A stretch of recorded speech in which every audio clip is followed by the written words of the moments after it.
बताइए आपके खिलाफ भी एफआईआर नहीं हुई? करवाइए सर। मैं तो बोल रहा था उनको कि आपको पकड़े, मेरे को भी ले चलेंगे। अरे भिजवा राइट हो रही है भैया, अच्छी वाली दिलवा दो, पता नहीं है। बात है कि एक तरफ तो महिला सशक्तिकरण की बात कहते हैं, एक तरफ उन्हीं के लोकसभा क्षेत्र में जहां से वो दुर्भाग्य से 2 बार जीते हैं, जनता के दुर्भाग्य से, वहां कांग्रेस के गुंडे लड़कियों की असमत पर हाथ डालते हैं और उन्हें पुलिस गिरफ्तार नहीं करती है। वो इस बात का जवाब दें कि क्या डेमोक्रेसी में उनका विश्वास है या नहीं है। अगर उन्हें मेरे पर हमला करके या मेरी हत्या करने से मोक्ष की प्राप्ति होती हो तो वो समय, तिथि, स्थान बता दें, मैं उपस्थित हो जाता हूं।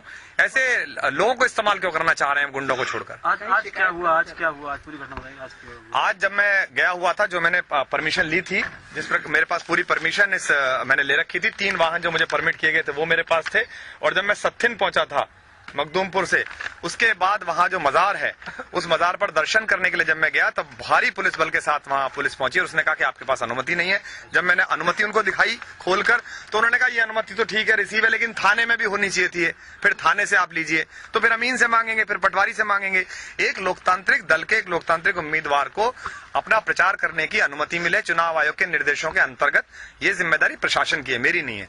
लेकिन उसके बाद भी अगर वो यात्रा रोकते हैं तो हम उन्हें सूचना देना चाह रहे हैं कि हम यात्रा की केवल सूचना देंगे और हम कल शहीदी दिवस के बाद परसों से दोबारा यात्रा उसी तरह शुरू करेंगे। इस बीच में अगर यात्रा पर कोई हमला होता है या मेरी जान माल की कोई क्षति होती है किसी कार्यकर्ता की, तो उसकी पूरी जिम्मेदारी राहुल गांधी और उनके गुंडों के गैंग की होगी, जो गैंग इस समय अमेठी पर कब्जा किए हुए। राहुल जी की रैली में सैकड़ों गाड़ियां गई हैं, आप सबने देखा है।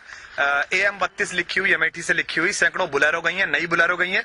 मुझे लगता है इन प्रशासनिक अधिकारी को उनका संज्ञान लेना चाहिए। वो हवाई जहाज से फुर्सतगंज आए और हेलीकॉप्टर से प्रतापगढ़ चले गए, क्योंकि सड़कें इस लायक नहीं है कि वो जा सकते। आज मैंने टाइम्स ऑफ इंडिया में खबर पढ़ी है कि उनके कांग्रेस के प्रवक्ता का कहना था कि वो इसलिए गए हैं, सड़कें इस लायक नहीं है।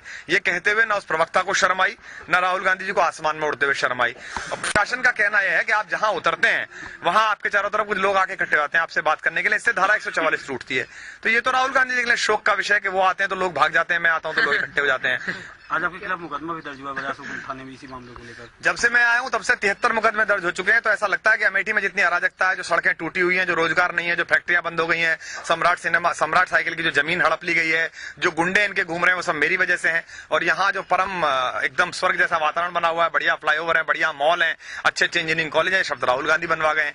तो इन चुनावों के बाद ही इसका निर्णय हो पाएगा कि ये जो मुकदमे जारी किए थे इनमें कितना राजनीतिक षड्यंत्र था और कितना असली था। शिकायत कुछ करेंगे आप कहीं? हम चुनाव आयोग से शिकायत करेंगे। आज हमने जिलाधीश महोदय से समय मांगा है, लेकिन जिलाधीश और चुनाव आयोग से शिकायत करने के अतिरिक्त मैं राहुल गांधी जो देश के बड़े प्रतीक कांग्रेस के बनाए जा रहे हैं, उनका जो नकली चेहरा है उसको फाश करना चाहता हूं। मैं बताना चाहता हूं कि एक तरफ तो वो महिलाओं में जाके वहां महिला सशक्तिकरण की बात करते हैं, जो चुनी हुई महिलाएं होती हैं, जो उनकी ठकुर सुहाती सुन सकें, और दूसरी तरफ उन्हीं की कॉन्स्टिट्यूएंसी की, उन्हीं की बहू बेटियों की इज्जत पर उन्हीं की जिला कार्यकारिणी का सचिव स्तर का अधिकारी हाथ डालता है।